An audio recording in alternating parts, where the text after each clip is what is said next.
বিসমিল্লাহির রহমানির রহিম। ভাই ও বোনেরা, যে যেখান থেকে আমাকে দেখছেন এবং শুনছেন, আপনাদের সবাইকে আমার সালাম, আসসালামু আলাইকুম।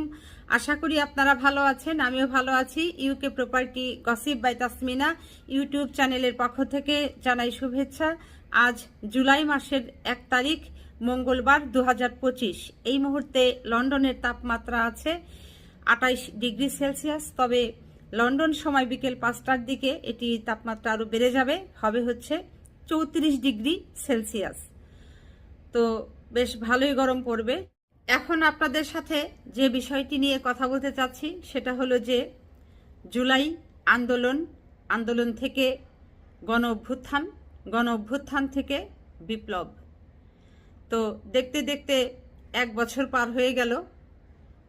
এই উপলক্ষে 1 বছর পূর্তি উপলক্ষে বাংলাদেশের বিভিন্ন রাজনৈতিক দলগুলো অনেক ধরনের কর্মসূচি যে যার মতো করে ঘোষণা করেছে।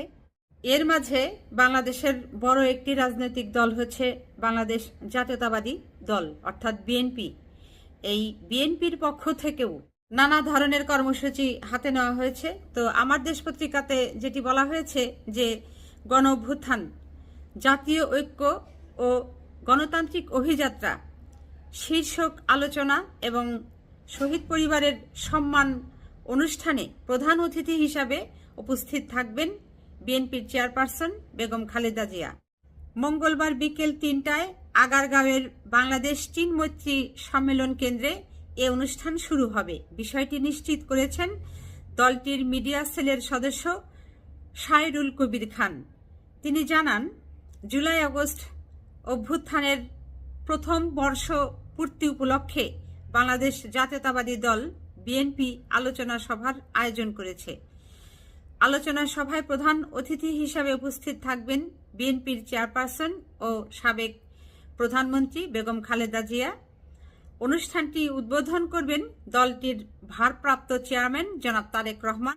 সভাপতিত্ব করবেন দলের সিনিয়র যুগ্ম মহাসচিব রুহুল কবির রিজভী। গত 1 বছর আগে এই সময়ে বাংলাদেশে কি ঘটছিল, ভাই বোনেরা আপনারা সবাই সেটি অবগত আছেন। বাংলাদেশের বাহিরে বিশ্বের বিভিন্ন দেশে বাংলাদেশিরা যারা বসবাস করছে তাদের ভেতরেও ছিল প্রচণ্ড রকমের উৎকণ্ঠা। এখন আপনাদের সাথে জাস্ট 1-2 মিনিট একটু স্মৃতিচারণ করে নেই। সেটা হলো যে এই গত 2024-এ জুলাই মাসে বাংলাদেশে যখন আন্দোলন খুব তোড়জোড় হয়ে উঠছিল এবং ছাত্রদেরকে এক এক করে মারা হচ্ছিল, সেই খবরগুলো সেকেন্ডের মধ্যে যখন আমরা পাচ্ছিলাম এই যুক্তরাজ্যে, তখন যুক্তরাজ্যের বিভিন্ন জায়গায়, বিশেষ করে ইংল্যান্ডের রাজধানী এই লন্ডন শহরে অনেক ধরনের কর্মসূচি পালন করা হতো, একেবারে সকাল থেকে রাত পর্যন্ত। আর এই সময়ে আপনারা জানেন যে লন্ডনে সকলেই মোটামুটি ব্যস্ত, সকলেই অল্প হোক বেশি হোক ফুল টাইম পার্ট টাইম কাজের সাথে জড়িত। তো যে যখন সময় পেতেন ওই সময়েই যার যে জায়গাটা কাছে সে সেখানে গিয়ে যোগদান করতেন। আর আমি যেটি করতাম যে আমার বাসার খুব কাছে হচ্ছে পূর্ব লন্ডনের আলতাফ-আলী পার্ক, আমি এখানে চলে যেতাম, যতক্ষণ পারতাম ততক্ষণই ওখানে থাকতাম। ভীষণ রকমের ভালো লাগতো। ওখানে শত শত নয়, বলা চলে হাজার হাজার বাংলাদেশিরা ওখানে সমাবেত হতো, একে অপরের সাথে কুশল বিনিময় হতো। তারপর হচ্ছে ওখানে বিভিন্ন রাজনৈতিক দলের শীর্ষস্থানীয় নেতারা আসতেন, তারপর বিভিন্ন অঙ্গ সংগঠনের লোকেরা আসতেন। শুধু তাই নয়, ওখানে অনেক শারীরিক প্রতিবন্ধকতা আছে এমন লোক হুইল চেয়ারে করে চলে আসতেন, লাঠি ভর দিয়ে চলে আসতেন। শিশু বাচ্চাকে তার মা নিয়ে আসতো কোলে করে, তারপর বিভিন্নভাবে নিয়ে আসতো। নানান বয়সের মানুষ, নানান পেশার মানুষ, নানান ধর্মের নানান বর্ণের মানুষ সেখানে সমবেত হতো। কেন? এই বাংলাদেশে যেভাবে হাসিনা সরকার, স্বৈরাচার সরকার গুলি করে নিরস্ত্র মেধাবী শিক্ষার্থীদেরকে হত্যা করছে, সেটির প্রতিবাদ জানাতে। সাধারণ মানুষকে হত্যা করছে, শিশুদেরকে হত্যা করছে, সেই প্রতিবাদ জানাতে আমরা সেখানে জড়ো হতাম। পূর্ব লন্ডনের আলতাফ আলী পার্কে আমরা সেখানে জড়ো হতাম। সেই সাথে বাংলাদেশের স্বৈরাচার সরকার, শেখ হাসিনার সরকার বাংলাদেশের নিরপরাধ মানুষদেরকে নির্বিচারে হত্যা করছে, গুম করছে, মেরে ফেলছে। এগুলো বিশ্ব দরবারে তুলে ধরার জন্য আমাদের সকলের একটা চেষ্টা ছিল। বাংলাদেশের সাভারে যখন গুলি করে ছাত্রদেরকে হত্যা করা হচ্ছিল, যাত্রাবাড়িতে হত্যা করা হচ্ছিল, তারপর হচ্ছে ব্রাক ইউনিভার্সিটির ওখানে যখন গণ্ডগোল হচ্ছিল তাদেরকে হত্যা করা হচ্ছিল, উত্তরায় বিভিন্ন পয়েন্টে পয়েন্টে যখন আন্দোলনকারী ছাত্রছাত্রী ভাই বোনদেরকে যখন গুলি করে হত্যা করা হচ্ছিল, তারপর ঢাকার বাহিরেও বিশেষ করে এই যে রংপুরে, খুলনায়, সিলেটে, রাজশাহীতে, চট্টগ্রামে, সারা বাংলাদেশের এমন কোথাও নাই যে যেখানে আন্দোলনকারীদের উপর নির্বিচারে গুলি করে হত্যা করা হয়নি।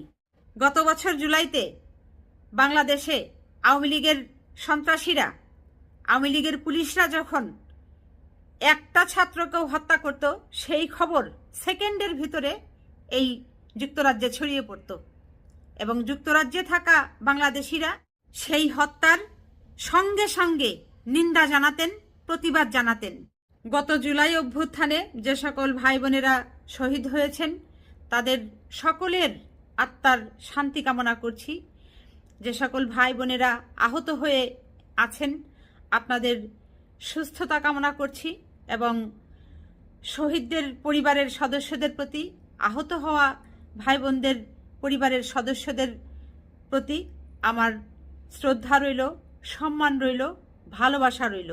আজ জুলাই মাস শুরু হলো মাত্র, অথচ আপনারা একটা জিনিস খেয়াল করে দেখেন ভাই বোনেরা, না বাংলাদেশ থেকে না পৃথিবীর কোনো দেশ থেকে আওয়ামী লীগের একটা প্রাণী এই দুঃখ প্রকাশ করলো। গত বছরে জুলাইতে যে ছাত্র হত্যা হলো সেজন্য তারা না দুঃখ প্রকাশ করলো, না তারা তাদের ভুল স্বীকার করলো। একেবারে আওয়ামী লীগের প্রধান শেখ হাসিনা থেকে শুরু করে একটা মাঠ পর্যায়ের কর্মী পর্যন্ত তারা সরি বলল না। আসলে এজন্যই এই যে হেফাজতে ইসলামের একজন নেতা মামুনুল হক এমনিতেই বলেন নাই যে একটা গ্লাসে করে পানি নিয়ে সেই পানিতে একটা নমরুদ, একটা ফেরাউন, একটা কারুন এবং আরেকটা আব্দুল্লাহ ইবনে উবাই, এই চারটাকে যদি গুলিয়ে যেটা হবে সেটার নাম হচ্ছে শেখ হাসিনা। কথাটা মামুনুল হক একেবারে সঠিক বলেছেন এবং উপযুক্ত একটা উপমা দিয়েছেন। তো আজ এখানেই শেষ করব। ভাই বোনেরা, আপনারা সবাই ভালো থাকবেন, সুস্থ থাকবেন এবং আমার জন্য দোয়া করবেন। আমার এই চ্যানেলটিতে লাইক, কমেন্ট, শেয়ার এবং সাবস্ক্রাইব করবেন। আসসালামু আলাইকুম, আল্লাহ হাফেজ।